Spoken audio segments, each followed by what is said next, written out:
Cakap. Cerita kita dan pajak.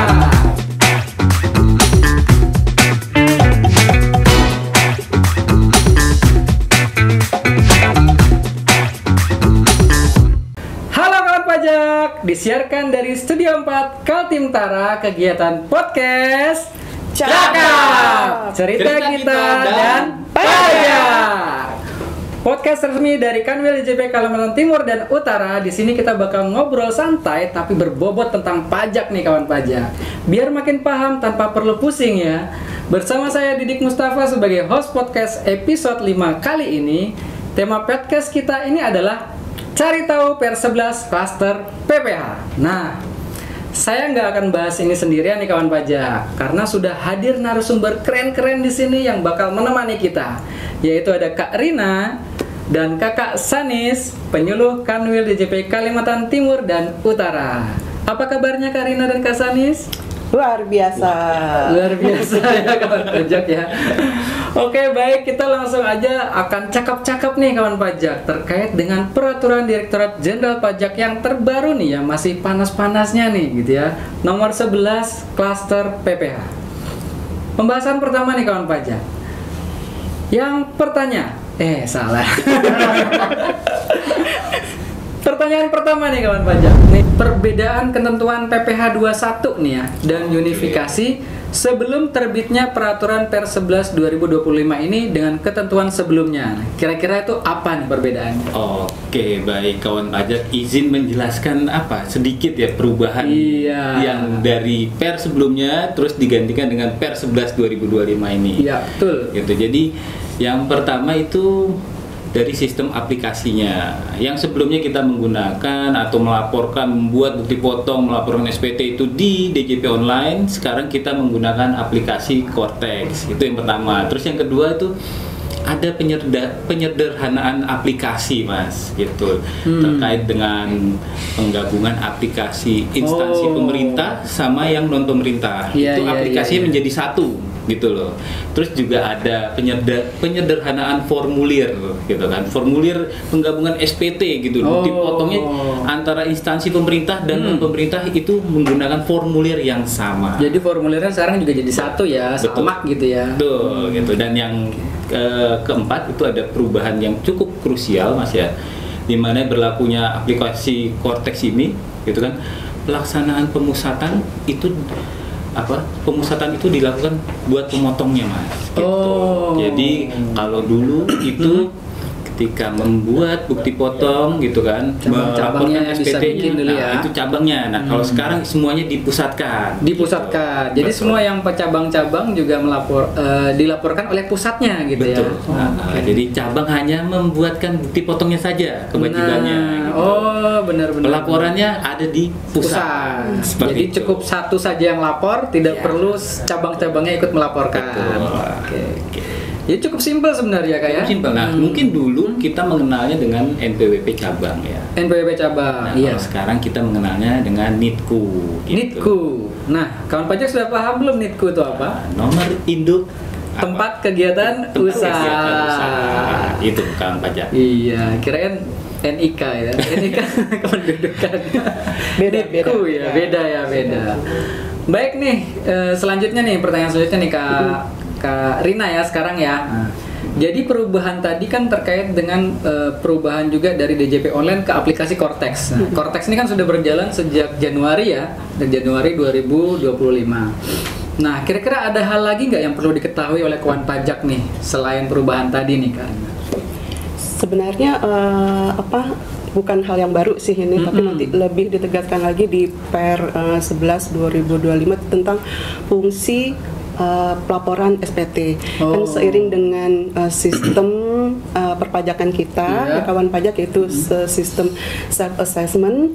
Nah, seiring dengan itu pula, jadi fungsi SPT PPH pasal 21 itu sebagai sarana untuk melaporkan dan mempertanggungjawabkan self assessment kita itu. Iya, Jadi betul. memperhitungkan kita sendiri. Memperhitungkan. Ya, pembuatan bukti potong wajib pajak Membuat itu bukti sendiri. potongnya.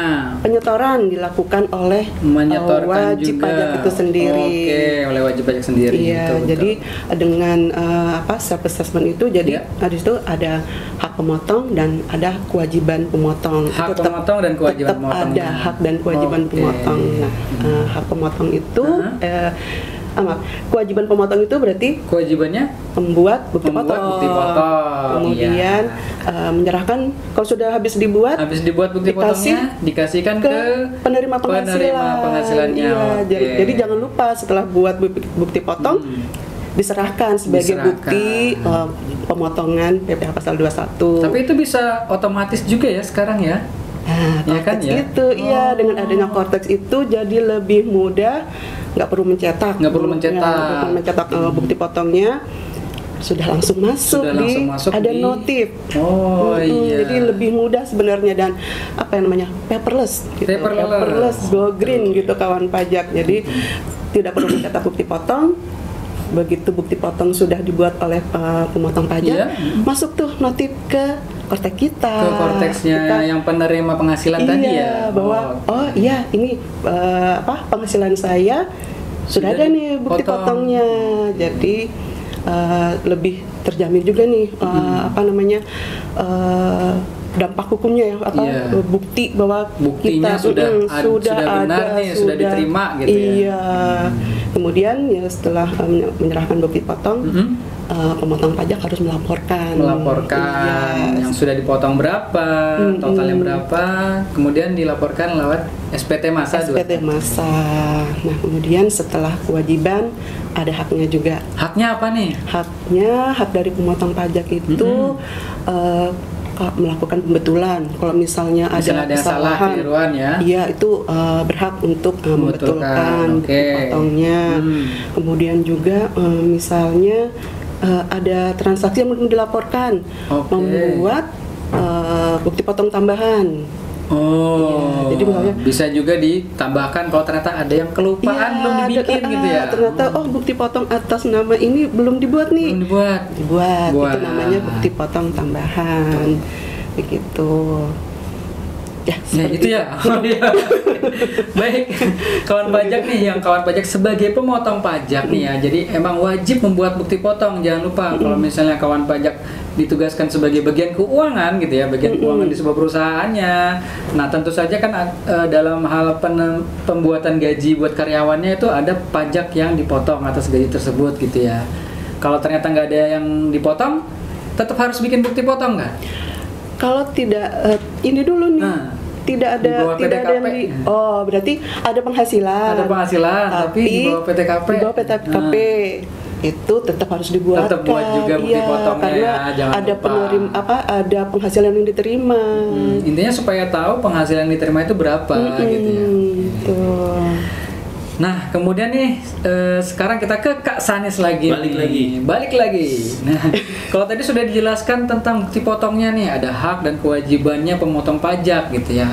Kemudian bagaimana sih cara membuat bukti potongnya nih Kak Sanis? Oke. Mungkin kawan pajak pengen tahu nih, gimana sih cara buatnya di Cortex itu? Oke, jadi di aplikasi Cortex kawan pajak itu nanti masuk ke menu bukti potong ya.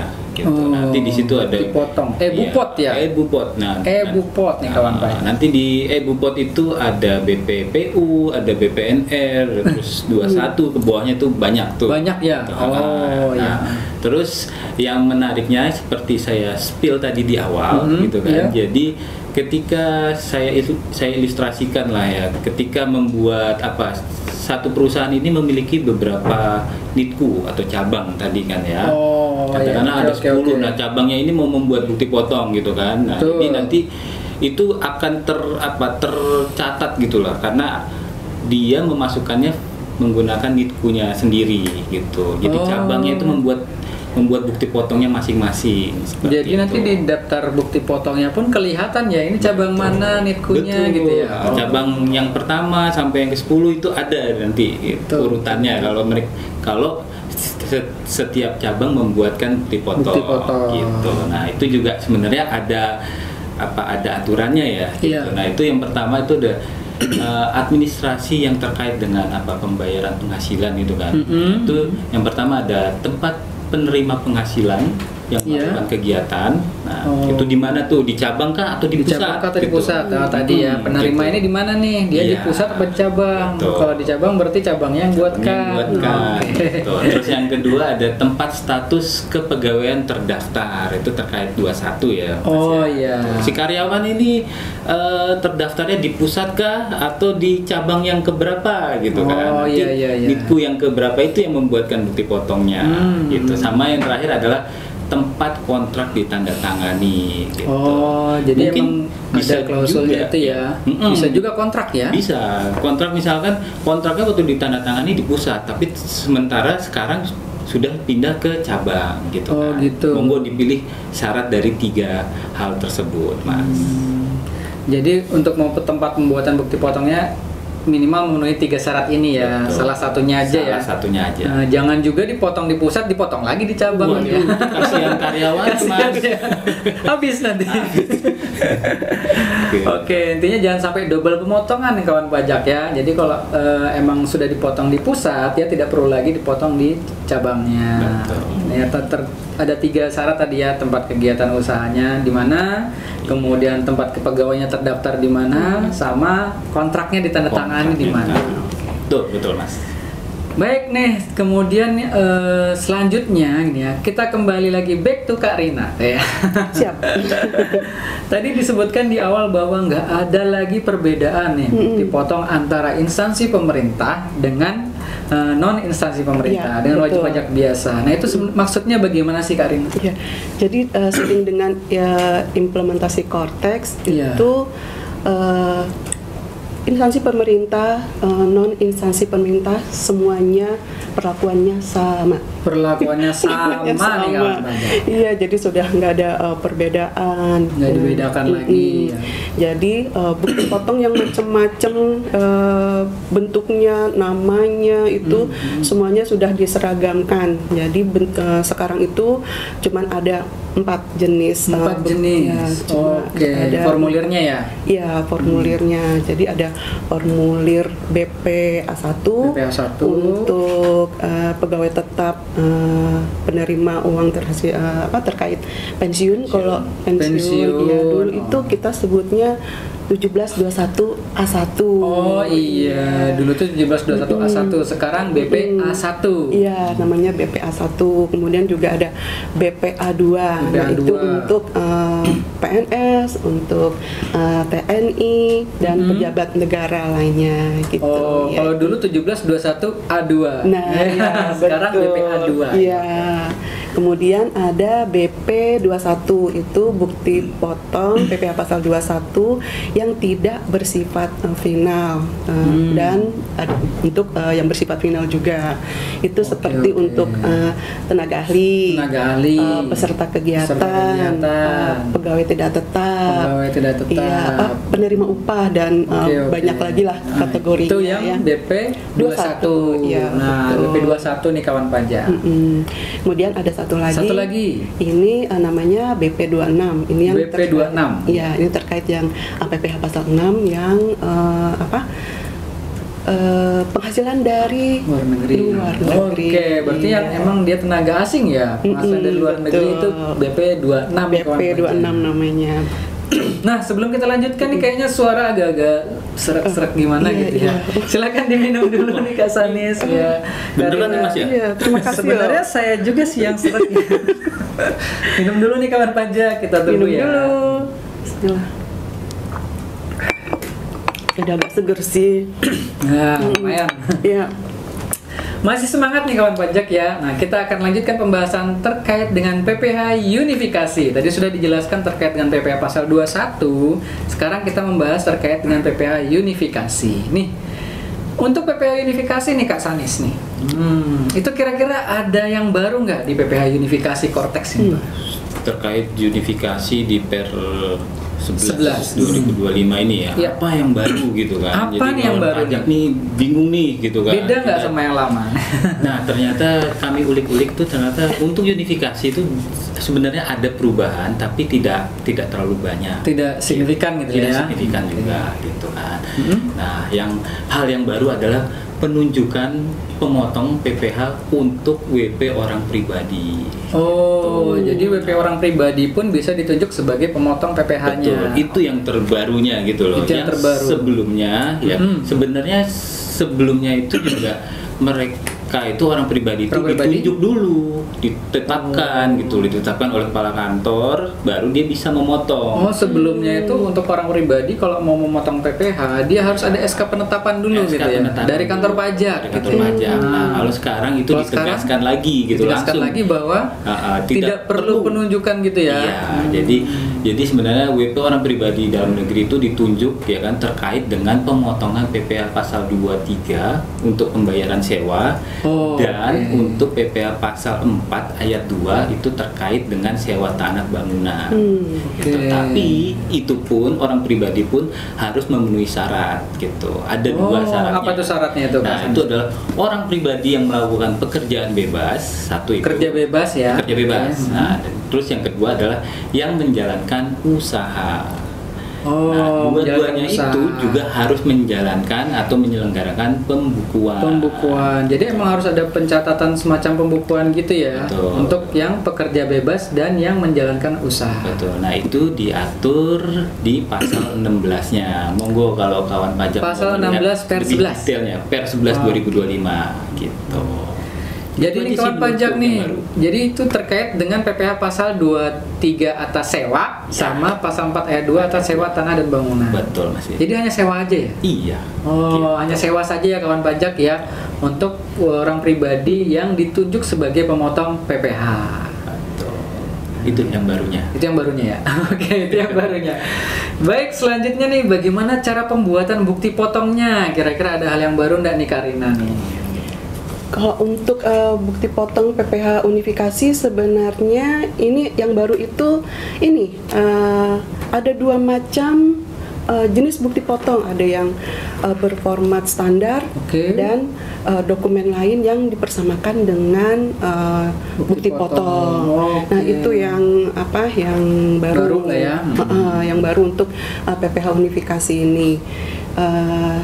Itu dibuat di dalam aplikasi Cortex. Di aplikasi Cortex Ya, untuk yang bupotnya Bupot BPPU berarti ya. namanya unifikasinya. BPPU. Iya, Betul, BPPU. ada BPPU dan ada BPNR. BPNR. BPNR itu buat yang apa? non residen itu yang sama tadi untuk Non-residen. PPh pasal 26. Iya, berarti yang emang dia pekerja luar negeri ya, Iya. kerja asing ya. Iya, kalau BPNR. ya, jasa dari luar negeri yang Dari kita luar negeri. manfaatkan. Nah, itu barunya apa? Nah, itu di format standar itu harus ada kriteria-kriterianya. Supaya dapat dinyatakan itu sah, Sebagai betul sah. gitu. Bukti potong bukti unifikasi. potongnya. Jadi harus ada Standarnya apa aja nih? harus ada nomornya, Ada harus nomor bukti ada potong. masa dan tahun pajaknya, Masa dan tahun pajak. sifat PPh-nya apakah final atau Final atau tidak tidak final. iya, Oke. status bupotnya apakah normal pembetulan dan ada rincian sampai Dan seterusnya sampai dan tanda tangan seterusnya, ya, terakhir sampai ya. tanda tangan. Itu Kalau disebutin agak Iya, agak nih, Kak. panjang. Pokoknya di Per 11 itu ada di pasal 17 dan 18 gitu Pasal deh. 17 dan 18. Iya, nanti kawan pajak silahkan aja buka. Karena kalau mau lihat juga dan bisa pasal langsung lihat di 18. Cortex-nya ya. Bisa. Detailnya ada. Iya, detailnya kurang lebih sudah ada di Cortex ya, Iya, kawan pajak. betul. Jadi kalau mau dilihat ya format standarnya ada di Cortex Iya. sekarang seperti itu. Dan ini yang dokumen yang dipersamakan. Nah, dokumen yang dipersamakan tuh apa Iya, aja nih? Nah, itu bentuknya macam-macam. Macam-macam. Iya, itu yang buat kan pemotong. Jadi ada yang dibuat di Cortex, tapi ada Iya. juga dokumen lain yang dapat dipersamakan dengan bukti potong itu. Nah, itu apa itu? Contohnya dokumen tabungan. Tabungan. Iya, atau deposito ya. surat berharga. Surat berharga. Jadi Iya. macam-macam kan. Jadi mungkin di situ tidak diakomodir untuk dibuatkan bukti potong di Cortex, tapi dokumen-dokumen tersebut dapat dipersamakan. Oke, karena emang dokumen tersebut sudah langsung memotong PPh juga di Iya, situ ya. betul. Jadi sudah dipersamakan sebagai bukti potong PPh unifikasi. unifikasi. Nah, itu memang tidak dibuat di aplikasi Iya, Cortex, betul. tapi diunggah Di-upload gitu. Iya, Di-upload ke di-upload, Cortex. Iya, nanti kawan pajak bisa membuat rinciannya. Rinciannya dibuat. Rinciannya itu ada nama, NPWP, Ya. nomor transaksi, DPP, dan PPh yang Dipotong. Kemudian nanti filenya diunggah. Gitu. Baru filenya diunggah nih kawan Ke pajak ke aplikasi Cortex. Iya. Jadi kalau dokumen yang dipersamakan dengan bukti potong, jangan lupa untuk diunggah dokumennya, gitu ya Kak ya. Betul. Nah, kemudian nih selanjutnya, selain penunjukan WPOP sebagai pemotong tadi nih, Oke. dan 2 jenis bukti potong tadi yang sudah dijelaskan, apalagi nih yang baru nih Kak Sanis nih? Yang baru apa nih? Apa nih yang baru? Yang baru gitu kan. Nah, ini saya coba meringkas ya. Iya. Sebelum Cortex dan sesudah Cortex. Nah, Biar lebih sebelum jelas Cortex ya. dan before and after. Nah, sebelum Cortex itu yang paling kentara yaitu adalah Iya. pembayaran kode billing per KJS. Oh iya, kalau dulu kita harus bikin kode jenis setorannya dulu baru bisa bayar. Nah, itu kan ya. Nah, di saat Cortex ini itu udah mulai banyak hilang ya kan? Iya, Karena dia pajak-pajak yang dipotong atau dipungut itu ya kan dapat dibayarkan sekaligus dengan menggunakan satu kode billing. Seperti itu. Berarti kalau dulu kan banyak nih ya KJS-nya ya. Kita bayarnya per KJS per kan. KJS. Gitu. Nah, kalau sekarang ya udah Sekarang kita cukup satu aja. buat bukti potong, habis itu lapor SPT, nanti langsung dibuatkan satu kode billing Satu saja. kode billing saja sudah mencakup semuanya.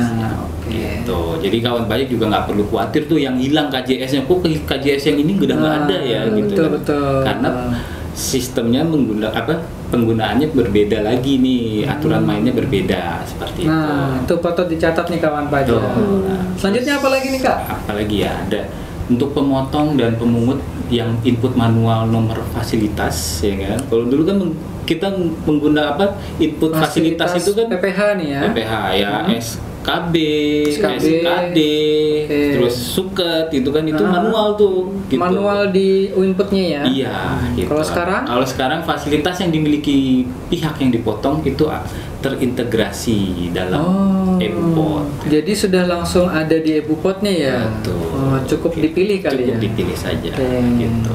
Mudahkan Masih kurang sekali lagi nih. sebenarnya nih ya. Ada lagi nggak?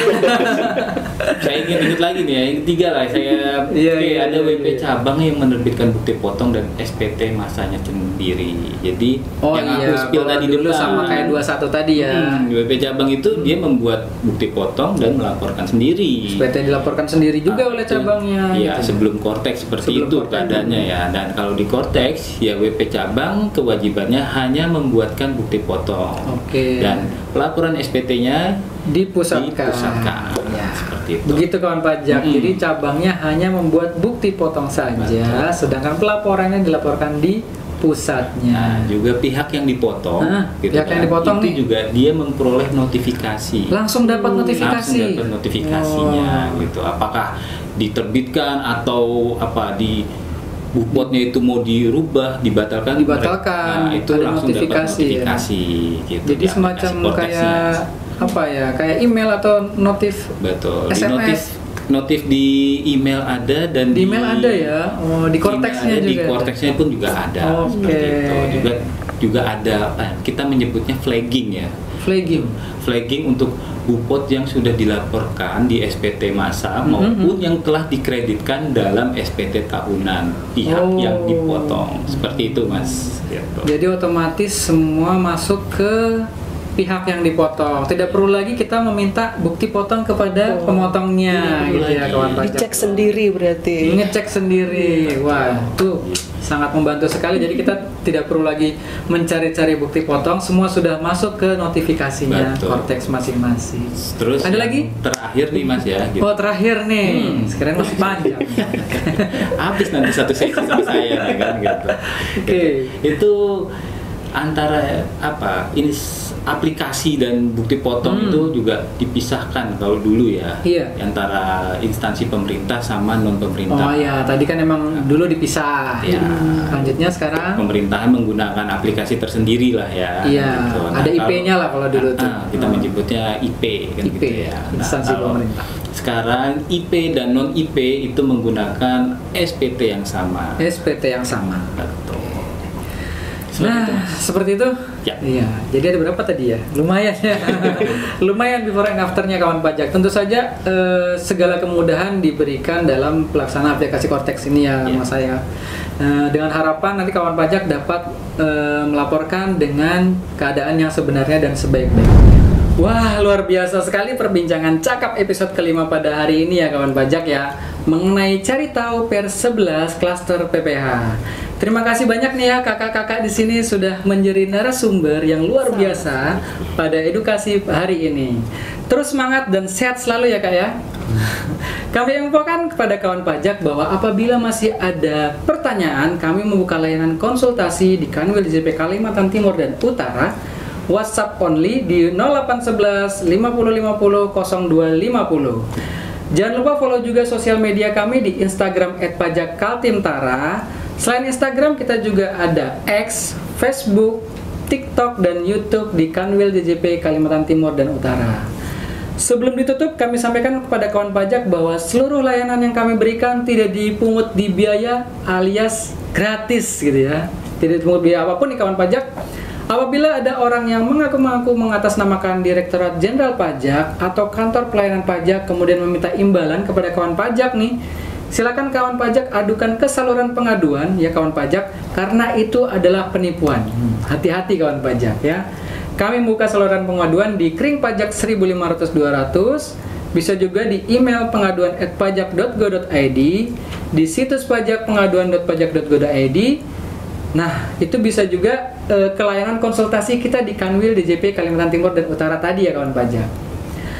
Kalau ada sumur di ladang, boleh kita menumpang mandi. Cakep. Sekian cerita kita dan pajak. Sampai jumpa lagi. Dah. Cakep. Cerita kita